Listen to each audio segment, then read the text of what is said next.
whatever, show your papers and all that kind of stuff. I mean, you want to get there, and because they say time is brain, every second that you're in stroke mode, your brain cells are getting killed by the millions. So you want to get there as soon as possible, and that just makes it as efficient as possible. You know, you may take you longer to get there with an ambulance, but you're going to be way ahead of the game in the end. So. Right, and your treatment didn't start in the hospital. Your treatment started in the ambulance. Well, the preparation for treatment. In other words, they gave me TPA at the hospital that went into the port that they put in the ambulance. So, but they were taking other readings and blood pressure and all this kind of stuff. So they were doing things, keeping busy, but nothing, you know, as far as any medications or anything like that was done until I got to the hospital. And then after you got done with the procedures, you were home so quick, and walking the dog a couple of days later. I mean, tell us about what happened after everything got under control, and then we can talk about where you are right now, because you and I have been close for a long, long time, and, you know, God bless us that you are here. But I always say that, you know, things happen for a reason, and you were meant to have a stroke, and you were meant to survive so you could go out and do the wonderful things that you're doing now to help other people through the situation that you just survived. So tell us about the aftermath and, you know, the trip from point A to point B and where we are right now. Sure. Excuse me. When I was in the hospital in that stroke emergency room, my wife was outside in the hallway, and my one son came down from Boston, and the other one came over from his job at Pratt & Whitney, and I had one of my daughters-in-law was there.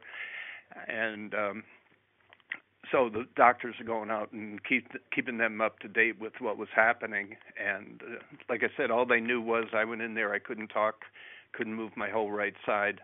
So they told her they were going to do the TPA, and then after they did that and had their discussions, then they went out and said, you know, we'd like to do this mechanical thrombectomy. There's a risk, you know, what do you think? And my wife's there like, you know, do whatever you think you can.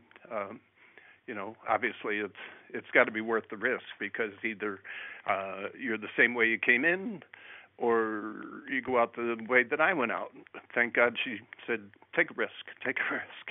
So, but anyway, so they said, well, this is going to take a little while. I think it was like in the 4:30, 5 o'clock range. And they said, you know, he's going to be a while and under, you know, they intubated me for that. And so they said, why don't you come back? We'll have him in a room at 7:30 and you can see him.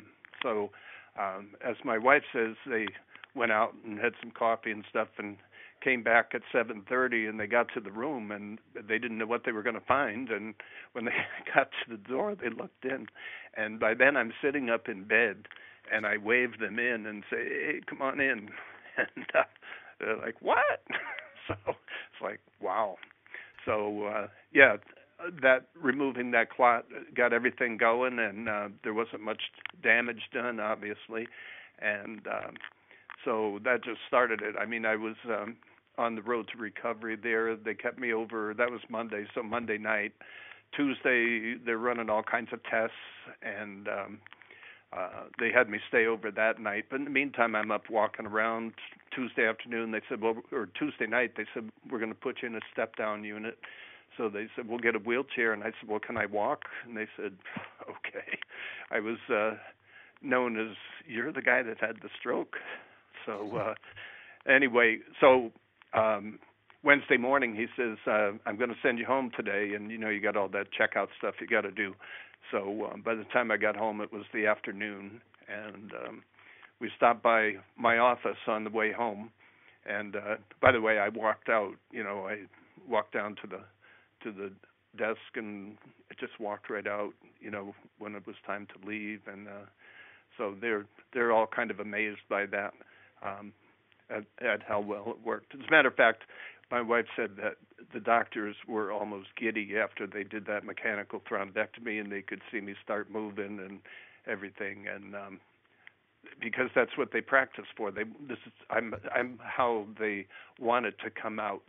And actually, that's my mission in my presentations is I want, the next person that has a stroke to have the same positive outcome that I had, and it's just education and knowing about it. But your recovery was amazingly quick, because I remember being told that you had the stroke, and this was probably 4 or 5 days after you'd had it. And by the time I got a hold of you, you were already up and about. Yeah. Oh yeah. Yeah. I said we stopped at my office, and the guy that I work with, Gary Hunt, he came down. I stayed in the car. My wife came in because I had left, obviously, my briefcase here when they whisked me out, and so I picked up some stuff, and so he came down, and he says, "I don't want to see you in that office till no sooner than next Monday." It's Wednesday afternoon. So I said, all right. Well, I was back at work the next Monday.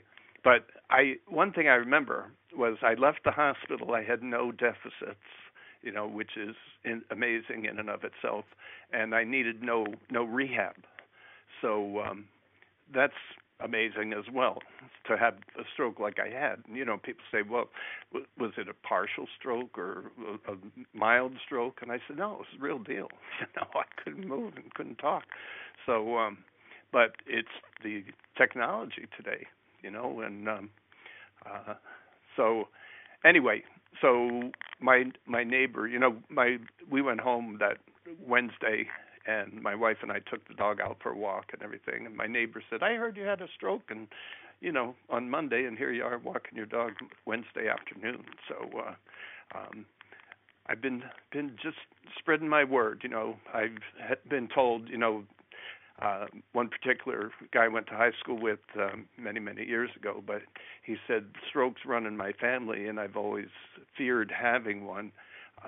He says I still do, but what happened to you gives me optimism that it's doesn't have to be the end of the world.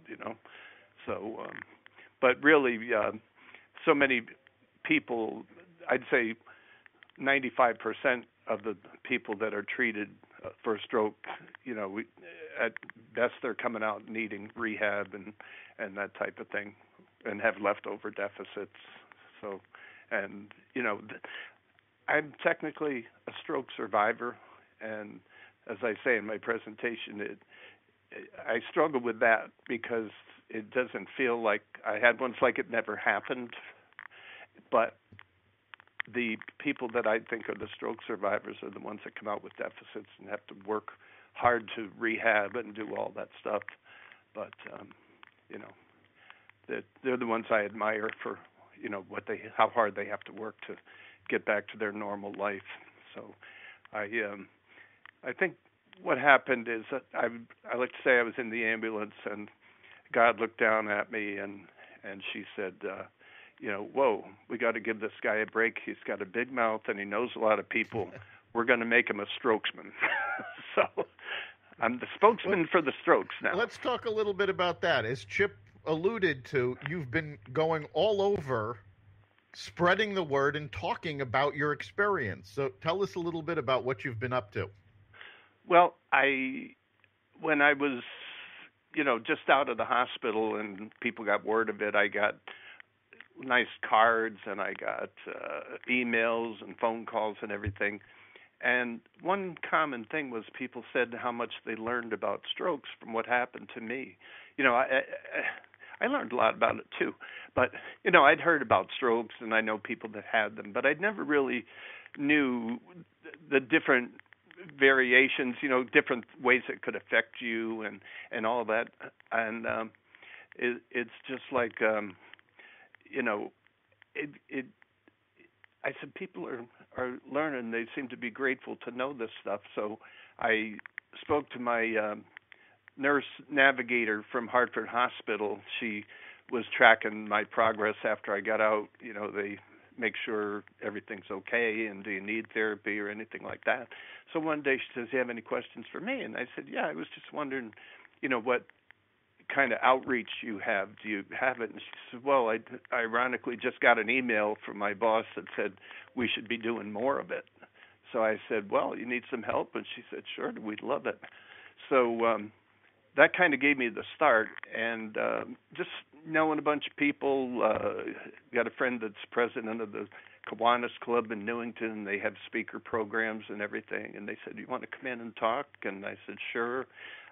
Hartford Hospital. The other thing was just the timing of it, because stroke was late in March, and May is Stroke Awareness Month. So the hospital does a stroke conference every year on the first Saturday of May, and they asked me to come in and speak as a stroke survivor for that first one. So it's like a month and a half after the stroke, not even. And so I did a presentation there, and it's just kind of spread from there. I've done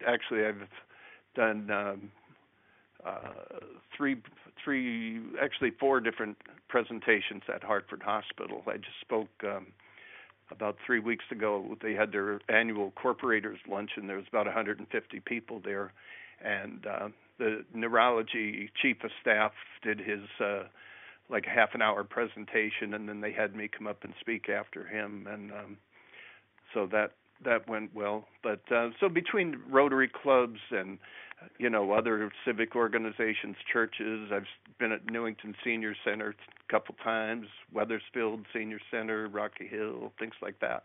So it's just a matter of being out there. It's it seems to spread, and getting asked to do a lot more things. I just last Thursday night I did an event for the Hartford or the Connecticut American Heart Association, and they had an event at Mystic Aquarium. I'm sorry. So I had some sharks behind me looking over my shoulder, but did my little presentation there, and apparently they're going to use me a lot more for getting out, so I'll be affiliated with them in some way. So it's working out. I was a good guy to give a pass to, I guess. And of course, while all this is going on, you've received awards. I believe you were also featured on local television. Well, they did. Hartford Hospital did one of their things with Rachel. What's her name? Rachel Stewart. Is that her name? All of a sudden, my mind went blank. But they do a 2-minute thing for Hartford Healthcare, and that runs usually on Sunday mornings. And it's funny because it was running on their loop. You go into a Hartford Healthcare office or whatever, and they have their loop going through of all these patient stories and all that. So one of my neighbors works for Hartford Healthcare, and she says, I'm tired of watching you. But anyway, it was pretty amazing. And then just some of the cool things, like there was a guy out in the Midwest. How are we doing on time? We doing okay? We've got a few minutes. Okay. There was a guy out in the Midwest who my son found via Google, who had basically the same situation I did. So I looked him up and called him up, had a nice conversation with him. But one thing he said that was cool was you should go back and thank the paramedics, the ambulance crew. So that was another thing that was timing, because I did that in May, that right after the stroke, and they invited me back on their appreciation day, employee appreciation day, and I got to meet the people that were on the ambulance, and got my picture taken with my ambulance number 927 and stuff like that. But they just they couldn't believe it, that here's a guy.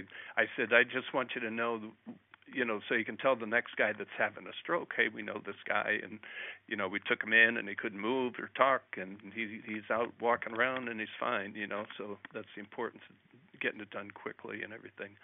So, but we've done things like we had a strikeout strokes day with the Yard Goats last May, and we've got one coming up this year on May 19th.